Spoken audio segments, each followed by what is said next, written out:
Welcome, everybody, to Next Week's Life. We have a fantastic guest today.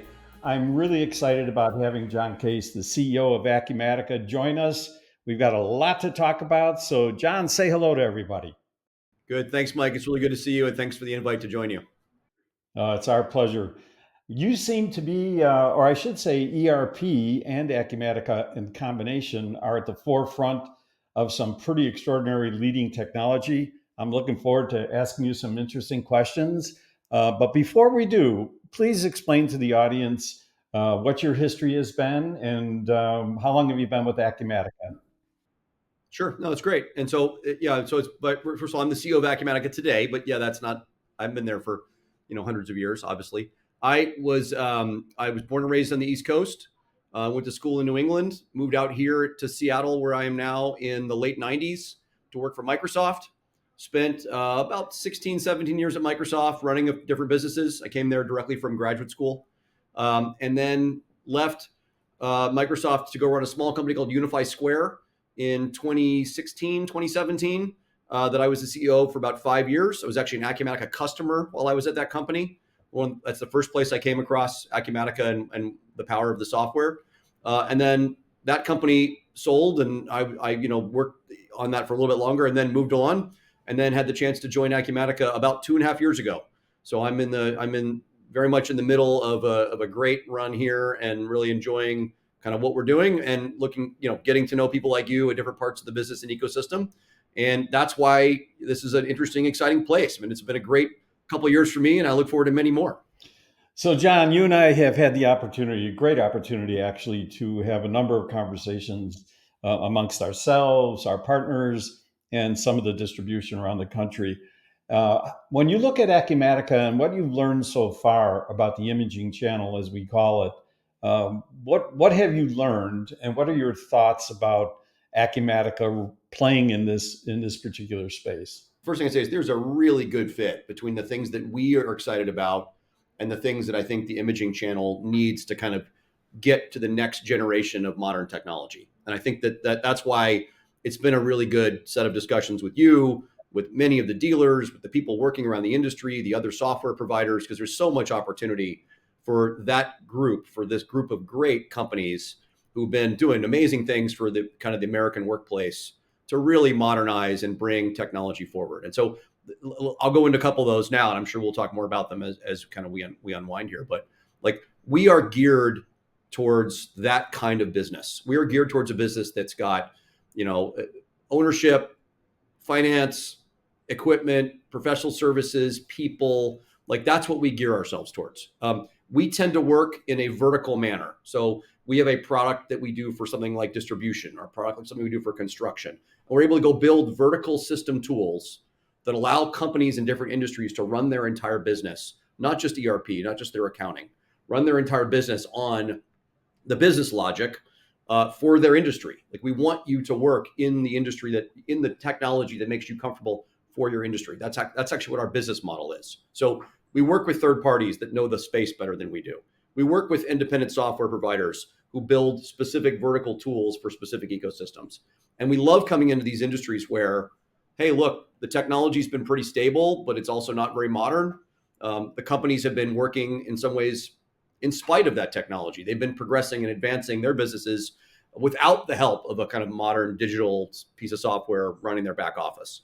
And so I'm really excited in the imaging channel to bring all the interesting, news, people, innovations that those companies are providing, and giving them a modern technology backbone for their business management and accounting that will really help them accelerate and catapult forward what they want to do in their own businesses.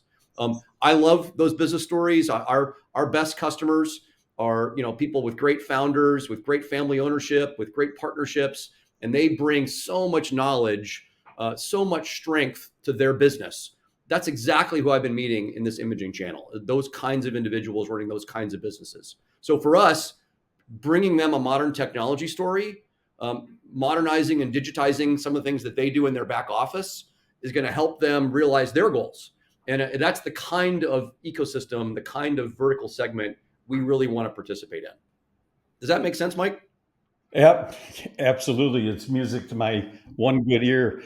So when you think about that, and again, we've had numbers of conversations about this, and you are going to be speaking at the Executive Connection Summit, which we're very grateful for your participation.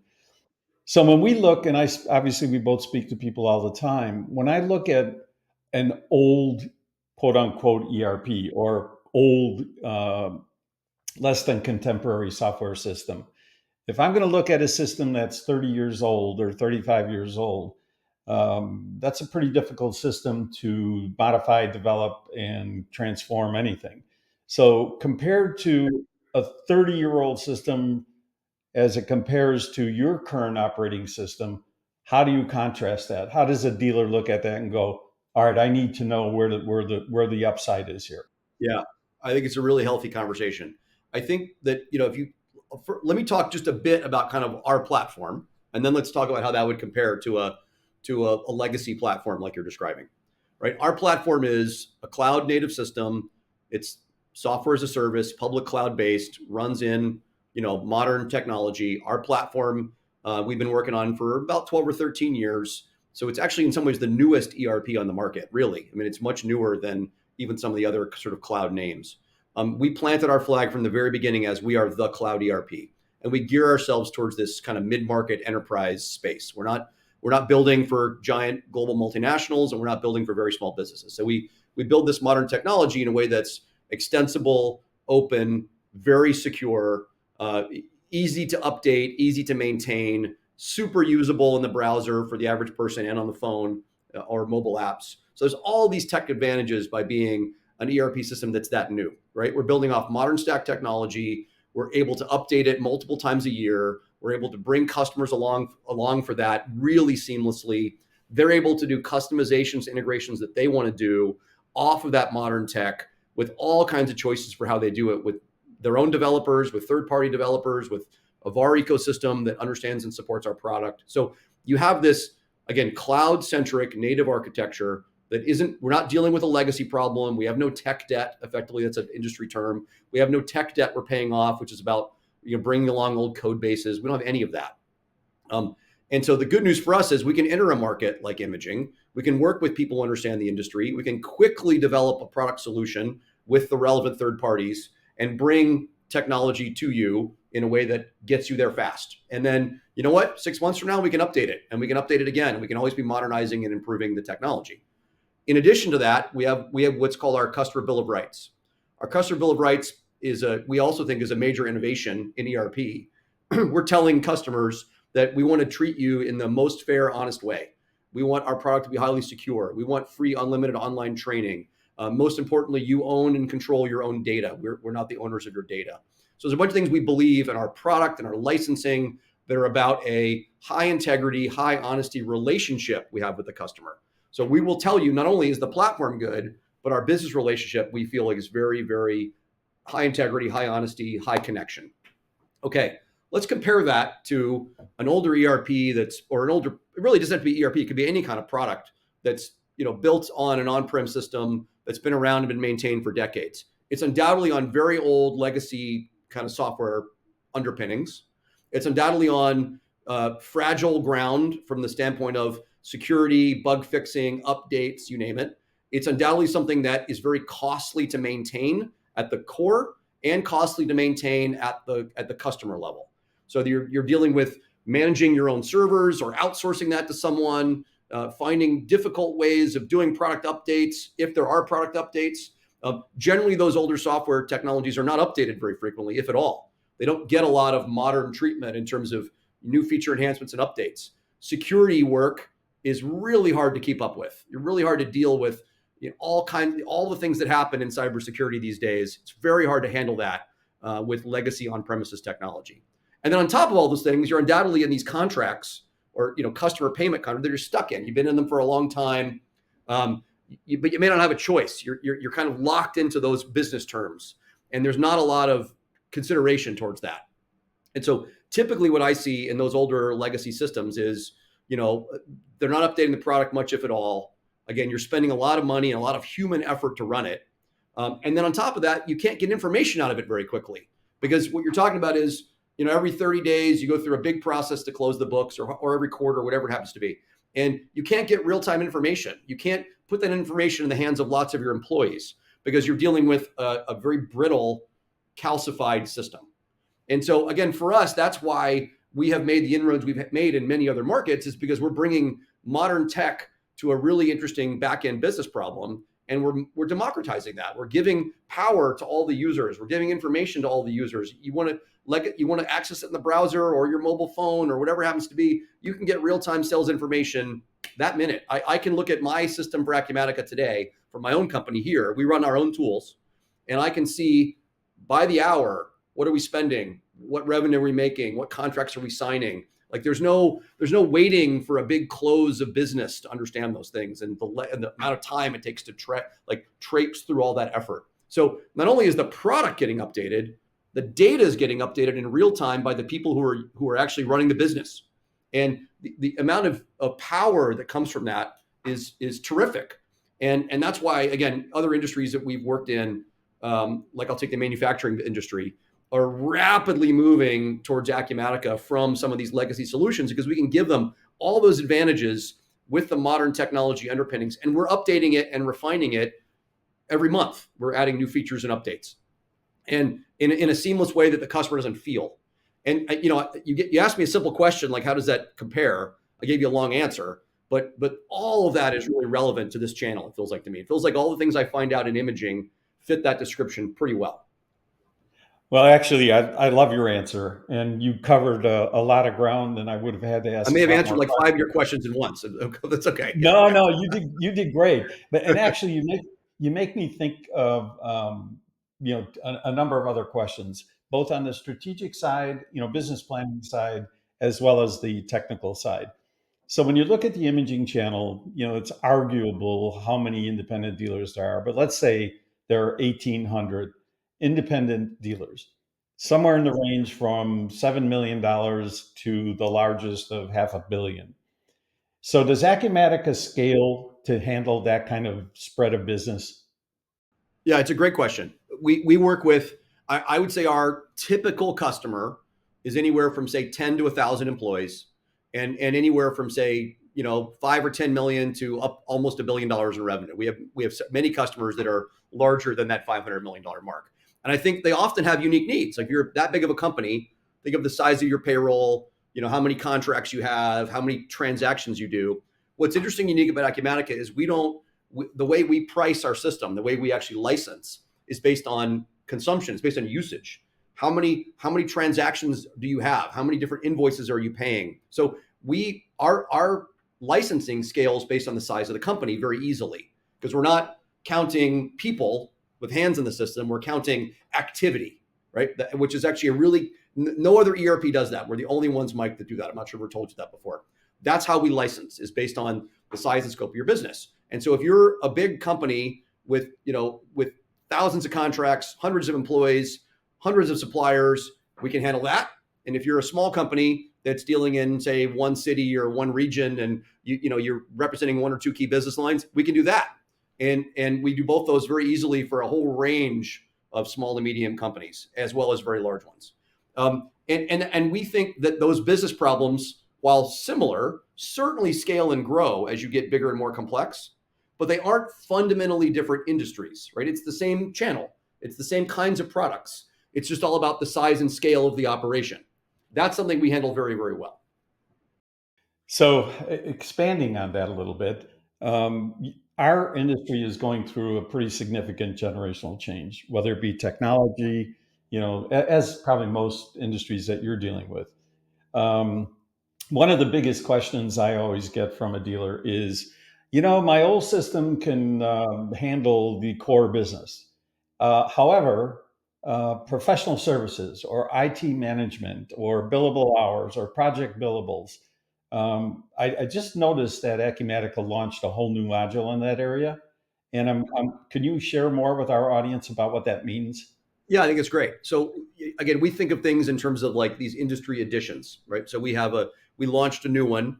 Frankly, it was about 10 days ago, called Acumatica for Professional Services Edition.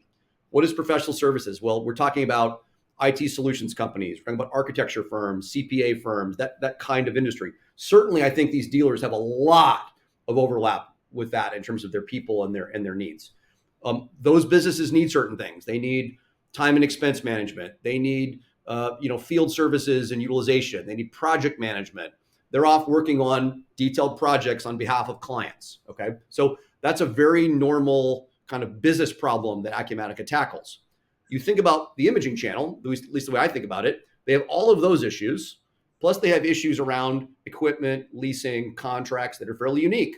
So the right business solution there is to bring the power of that Acumatica platform and layer on what's unique and different about imaging that, for example, a CPA firm wouldn't have, right? They're not dealing with the same issues. But how you bill for people, how you bill for equipment, how you schedule and deliver things, what's your inventory, what are your sales orders, document recognition, payments, payables and receivables, a lot of those issues are in common. And I think that that's a very strong indicator. I mean, we announced that we were going to do professional services back in January. We launched it in October. We built it in that time frame, and we'll obviously then add to it over the next 10 months and a year and 2 years. I think that's exactly the way to think about our company is we see a business that we think we can serve well, and we go after it, and we can rapidly develop a product that builds for that channel type ecosystem. And we have a VAR channel that we use. That's primarily how we go to market. And we have third-party ISVs that we bring in for some of the technology when there's a specific need that goes beyond what we do in our core. All of that's going to be available to the imaging channel as we develop the solution with the right people in the ecosystem. So is that where you would characterize DX1 and Alex Kribbe? Very much. And I think, for us, relationships with people like DX1 that know the dealer channel, that know the specific product needs you have, they'll build kind of a vertical layer on top of the Acumatica core. That'll be our primary go-to-market in the imaging channel as they scale their product, as they are able to fulfill larger and larger dealers with more and more complex businesses, which I think will be very soon. It's very quick. And I think they are the company that's come to us and said, hey, we think Acumatica is a good fit as we study it with them. Yeah, it makes lots of sense. There are obviously other third parties that matter too. Other software providers, other contract providers, tax providers, you name it, all of which we'll be able to integrate in. Either we already have an integration for in Acumatica, or we'll be able to integrate in very easily. And then on top of that, because the platform's so flexible, if there are companies with unique needs or have different types of businesses, they'll be able to build custom modules on top of it, still running in our cloud, right? Still running through our virtual system that will be able to leverage and share data with Acumatica. So you've got both the core of it, Acumatica, then you've got the effectively the ISV layer, DX1, then you've got other third parties that bring specializations, and you've got customized work that will happen uniquely at the customer level. And that's very comparable to what we've done in other ecosystems, and why I think this is, again, a good fit for us and a good fit for you. So two other quick questions, and they are really just a reflection of questions that are asked of me often. So I'm sorry to get a little bit more on the technical side, but I love the way you articulate what you do. So one of the questions that comes up besides professional services, can you roll up multi-entity, multi-tax, multi-branch? Can you roll up those numbers by approval basis? We do that all the time. Yeah, we do that all the time. There's standardized ways of doing it. And then sometimes companies have unique ways they want to run their business or unique ways they treat accounting based on the type of product. But yes, absolutely, we can do multi-entity. We already do things like multi-currency. Now, you start to get into sort of different degrees of complexity. So some of those implementations are a little more complex than others. ERP, as you well know, is not shelfware. It doesn't just come. You don't just plug it in and start running it tomorrow. You got to go build the implementation up to work for you. How do you charter your accounts? How do you do accruals? How do you do invoicing? Every company has its own bank feeds they use. Like you name it. There's a million things that are sort of somewhat unique to your entity, your company. But all of that is possible in the framework we've designed. Most of it will work effectively as designed, and then stuff will get customized based on the work that's needed uniquely for one dealer or for one type of dealer. And I again, very confident that that's achievable in the current construct. So the second question, in the same category of some technology specificity. So when you look at the current ERP that's out there for 3+ decades, And I noticed with Acumatica, you have AI on board, you're low code, no code. If you were going to if you were going to offer a message to to our industry about what does that actually mean to them, what would it be? I think technology. We have a lot of great technology underpinnings. Most of our customers are not technologists, right? Like they're not engineers by trade. I'm one of those myself, and so we while I'll happily talk about it, recognize that it's often not the thing that drives people's buying behavior. But you want to know that the provider you're dealing with has a strategy and a vision, right? You want to know that what you're doing, and those are very different things, low code, no code, and AIML. I'll talk about both. Low code, no code, what that basically means is that our extension framework, the way that a company would choose to customize or add modules to their own unique implementation of Acumatica, is a very simple process. It doesn't require super advanced developers, doesn't require year-long projects. Low code, no code is about a democratization of customization and configuration really into the ERP. So it's just sort of our core, how we do extensibility, how we allow people to come in and modify the tool for their unique needs. Okay.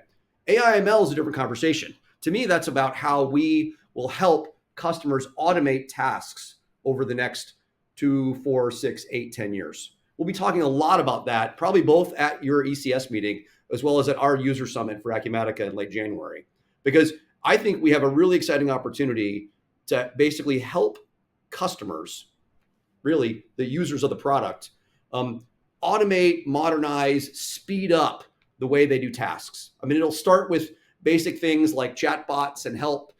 It'll end up with things like actual virtual employees are possible one day. And so you want to hear from a company like us that, hey, that's great. How are you going to use my data, right? Is there a privacy concern? One of the things we did last year is we announced what we call our principles of innovation, which is all about we're not progressing super deep into AI in a way that's going to risk privacy. We're only doing it in industry-specific customer productivity manners. That's our only goal, is to take AI and make it so that the customer has a better experience. They can find information easier. They can do tasks easier. There are intelligent assistants that will help them on that journey. That's what we're doing with AI. We think that's exactly what the typical ERP customer in our customer demographic needs. Not super advanced technology that's going to outthink, whatever, but treated with privacy, treated with respect. Your customer data combined with intelligent automation will allow a customer to do things faster, get there sooner, do a quicker implementation, find that help topic you need instantly. And in some cases, even say, hey, I know that shipment's going out today. Don't you want to go ahead and put that invoice in the system? I can do that for you, right? And that for me is the industry level of AI that we're going to focus on. Others in the industry can talk about all the things to do with large language models, blah, blah, blah. That's great. That's not our goal. Our goal is to make the customer more productive in an intelligent, highly secure manner. Does that answer your question? Yes, absolutely. And your Okay, answer that's leads why I mean, me. we love AI here. We're getting a lot out of it, but I don't want to oversell it as something that's going to be like everyone's going to be worried about what happens to their company information, because that's not what we're going to do. We will treat that with the exact same respect and privacy as everything else we do here. Yeah, and I think, and again, you raise a lot of wonderful conversation points. So when you look at our industry Oh, and by the way, typically Mike, is. none of that's possible with an ERP that sits on a server under your desk. None of it. Boy, you got ahead of me. That's awesome. Okay. So Sorry about thank that. you for that. Which leads me to the follow-on question, which is our industry for years has been chasing their current provider for development, product development, vision for the next 2, 3 years, client support. So they're accustomed to X. What is your why? What are you investing in product development? What can they expect, in the way of client service? So two things. Good. Yeah, good. I think I'll explain multiple things there. Like we're on a very fast growth path, both our company, our team, but also kind of our ecosystem. So let me first talk about our community and our ecosystem. The way we go to market, the way we attack a new business, the way we work with customers is we have a VAR channel that is fully licensed, certified, guaranteed by us, and backed by us, they're the ones who basically do the first level of implementation of the customer and then are the first level of support and service. And so we rely on them for that scale. It's a huge part of our ecosystem. There are thousands of people in that kind of industry zone that are our backbone in many ways. And so that allows us to focus on R&D, right? Our company, the vast majority of my employees, the hundreds we're adding all the time, are engineers working on adding things to the product, right? And figuring out what are the ways we can move the product faster to have the biggest impact on the market. Okay. Now, I also have a great support team and services team that back up the partner channel. They're the ones that if the partner doesn't have the answer, or the partner escalates it, my team gets involved, solves it in minutes, if not days, if not minutes. And that's great. But again, our VAR channel is primarily how we do that. And that's, again, they're licensed by us, they're verified by us, they're tested by us, they're certified by us, and we know the status of every single support case that they're working on, every single one. But again, because we have them and they're so good, it allows us to be heavy on the R&D side. And so again, if I'm going to add a couple hundred employees over the next few years, more than half of those will be on the product. Now, the interesting linkage between those two things is that we want the community of users, partners, developers helping us prioritize those product initiatives. We get voting done on our community. We have, I think it's now 12,000 people in our Acumatica community, users. We put product ideas out there, they give us feedback. And so we do hundreds of innovations every year based on the recommendations of our customers, as opposed to what some person had, some thought we had in some room that wasn't vetted. So all of those product ideas go through a vetting process. All of them go through a testing process with customers. All of them have advisory councils of customers and partners that are giving us thoughts and feedback. So we do this, our rallying cry is called building the future of business together, right?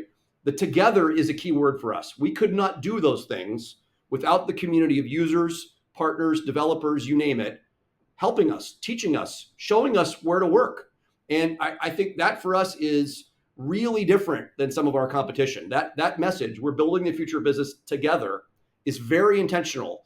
I wrote that with my team a couple of years ago to kind of signify why we think we are the right choice for these kinds of markets, because we're not in it to tell you what to do. We're in it for you to help us learn, for you to tell us how we can make a difference for you in your company.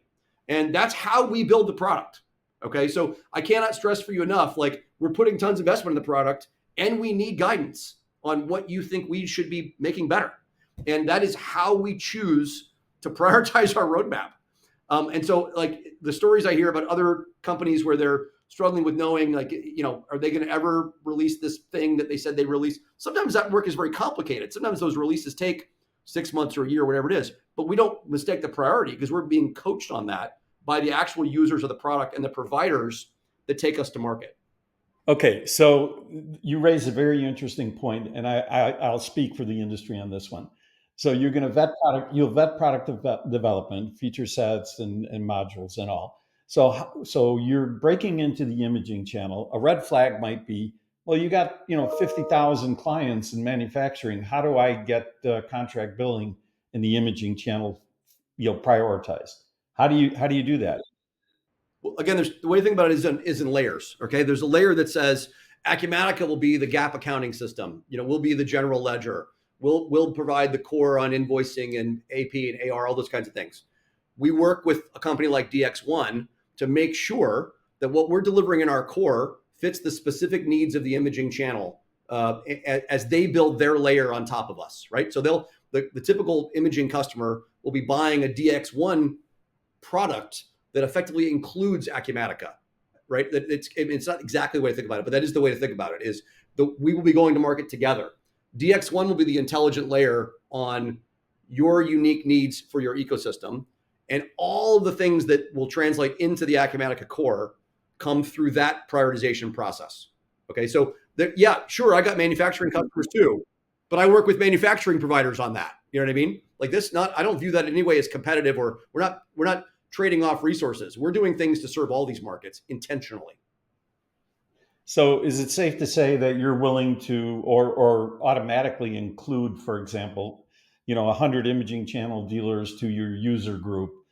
By default, any user of the product will be invited to join our community and start giving us comments and feedback on the product, right? And we want that. We need that. We want them at our conferences. We want them at our sessions. We want them teaching us what we don't know. Absolutely. And the user group that you're mentioning is when? Well, our user summit is in Las Vegas at the end of January, right? That's an annual event. But we have user groups. Every city in the United States, North America, has a user group where users are sharing notes. We have an online community again where there's, I think it's now 11,000 unique users are posting questions and feedback and thoughts on our online user community. The summit you're talking about is at the Wynn in Las Vegas the last week of January. All of those are potential vehicles for connections and feedback. They're all invited to any of those discussions. Yes. So if five of my dealers hear you at ECS, and five of our clients go, hey, you know what? I really want to go to that. Is the door open for them, or? Bring it on. Yeah. I mean, eventually we're not a space in the room, but yes, bring it on. In fact, people can sign up for that now, right? Like our summit signups are open now, and they will be through the rest of the year. So it is possible. Go to Acumatica.com. You could go right now and say, I'd like to learn more. We have lots of customer prospects that come to our user summit to learn more about the customers, hear what other customers are saying. We love that. We think it's great. All right, and this is a Acumatica Summit. It's our we call it the Acumatica Summit. It's an annual event every year in January, a couple of weeks after the ECS meeting. Awesome. So you and I could talk forever, and I know we're winding down on time here. But I love listening to you and the passion that you have for the business. I was talking with a couple of dealers the last couple of weeks about Acumatica and ERP in general. And one of the gentlemen who I have a lot of respect for, he folded his arms and he said, Mike, the last thing in the world I want to do is change my ERP. And then we had this conversation about the fact that I shared this, so I'll take ownership of this. You're in a technology jail cell. Your business growth is being suffocated. So, assuming that I'm half right, what message do you want to give to our industry that says, guys, gals, you've been on this system for 30 years. What do you got? What do you have to do here? You're raising this is a very typical conversation we get in many parts of our ecosystem, which is, yes, I know I need to modernize, but I also know that there's disruption involved with modernizing, right? And so, because it is, you're talking about building a new system of record, transferring in your data, migrating in customer information, migrating in your bank account. Like, there's lots of work to do that, right? So the way I talk about it is to say, yeah, but think about what that solution is going to be like when it's ready, usable, and your people are in it, right? Think about where you're going to be at the other side. Okay. And so not every company is going to do it right away. Not every company says, this is the right time for me, or I need to wait a year, or I've got this big thing going on, or there's a merger, or whatever it happens to be. So there's a compelling event. There's some compelling event that causes each customer to say, now's the time to switch. It could be the end of support or end of life of their current product. It could be, we're doing a company, M&A change. It could be change of ownership. It could be something. There's many reasons for it. And that compelling event will trigger them to say, now is worth it for us to take on the manageable disruption to get us to that other side, right? And the benefits are so clear. These customers, like, they know the benefits are there, right? They're more worried about the transition and the path to get there than knowing the benefits are there. Once they see other companies in the same industry, once they talk to their friends that have made that jump, that disruption gets smaller and smaller, right? Because they realize, okay, yeah, the benefits are coming. Yes, it's time to move the company. And moving make no mistake, we recognize that moving the company's system of record is a massive mental undertaking, not just one that's a technology undertaking. Like, you're talking about changing the backbone of your company from the way you've run it for 2, 3, 4 decades, right? Whatever it happens to be. But you realize that we've done this lots and lots of times. We have partners that have done this lots and lots of times. We know how to manage that degree of effort. And we know the benefits are there. So when the time is right for each customer, we will be there to help them. And the benefits will be real. It'll help people. It'll make their businesses better. And it's just about what the right time is and what the right moment is for each of those dealers. And we're very excited to help them get there. Well, it's a great answer, and you hit the pain points: chart of accounts and moving the records. And the other thing, the other thing I find very serious actually as a complication. So many of these dealerships are 30 years old, 20 to 50 years old, and so much of their billing and chart of accounts information and critically important data resides only in large part in their people. Meaning, yes, they have a chart of accounts, they have billing information, but so much of it is, hey, somebody go get Joan. There's something wrong with this. And when they are gone, meaning when they leave or retire, or That's right, Mike. Yeah, that's right. I've heard that story. I mean, story's wrong. I've heard that description before, which is how do we take all our innate knowledge and context and institutionalize it? How do we make it so that it's sustainable? It persists. The only way to do that is to have a great system of record. That's the only way to do it, and put in the time and effort to get there. That's a really interesting point you made. well, it's one that continues to come up, and that's probably the larger fear factor. So, but I think you hit some really important points. Certainly, the professional services launch that you just created, I think, is going to lend a lot of credence and eliminate a lot of fear, because that is the big one. I need to do IT services, et cetera. So you're going to be coming to the Executive Connection Summit, and we're looking forward to your presentation and your interaction with our audience. Is there anything we can do to help you deliver a better message, or the best message, I should say? Again, I'll reiterate some of the things I said a minute ago, which is, hey, look, coach us along the way, right? Like we're coming to this not saying we might have a good mousetrap, but we need the mousetrap to be one that works for you. We need to know what it is that we don't know yet. And so all along the way, every time I talk to one of these dealers, or I talk to you, or I talk to someone else in the ecosystem, I'm learning things. I'm learning about what are the things that matter to them, what are their biggest fears and concerns, what are the product issues that we want to help them solve. And so in every one of those contexts, I'll give the same answer. Help us get there, right? Teach us what we need to know, because we want to do the best we can as fast as we can for the whole channel. So your message is clear, and obviously we thank you for the time that you've given us today. I think everything you just said, frankly, you made my job easier, because basically you addressed pretty much all of the issues somehow, and not to Now we mention got the to write in some spirit. The good one thing, slides so I can give the talk at your yeah. well, I love it. Yeah, I love your passion, and that's what gets lost, I think, sometimes. The desire to learn. So that's refreshing for our industry to hear someone like you speak to this. So, two final questions. One is very simple. I'll save it for the end. My last question is, if there's one critically important message that you do want to deliver to our industry, what is it? We're looking at AI pretty much running through everything. We're looking at technology running through everything. What do you want to tell them? Yeah, I love this. One of the terms I like a lot that I use a lot is what's called future proofing, right? You framed it in one way, which is around the contextual knowledge of people. I would frame it along technology as well, right? Like you're betting on a system like us, you're future proofing your business. Okay. Like we're gonna keep up to date. We're gonna be modern forever. And for us, like that leap, hey, the leap from I know how to work this today, it works now, to okay, I've now got something that I'm future proof on, both in terms of the context, the knowledge, and the technology. Like that's the message I want to leave, right? Like bet on us for that issue. And if you're thinking about how your company legacy is going to sustain for 5, 10, 15, 20 years in the future, what do you want to bet on?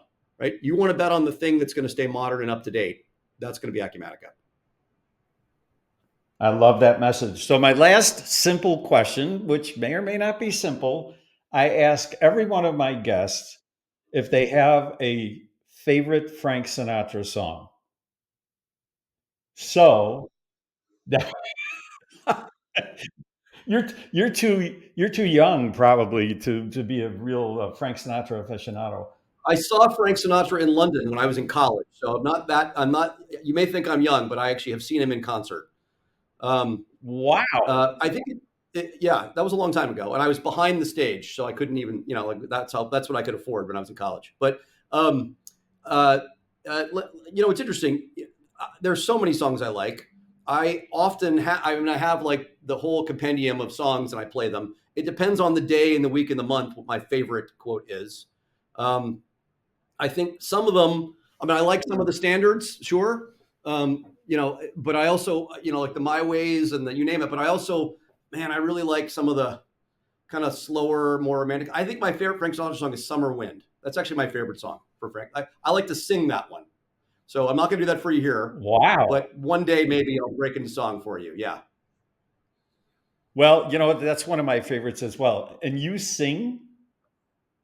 Not particularly well, but I just have no shame about it. So, I'm happy to do that anytime. Yeah.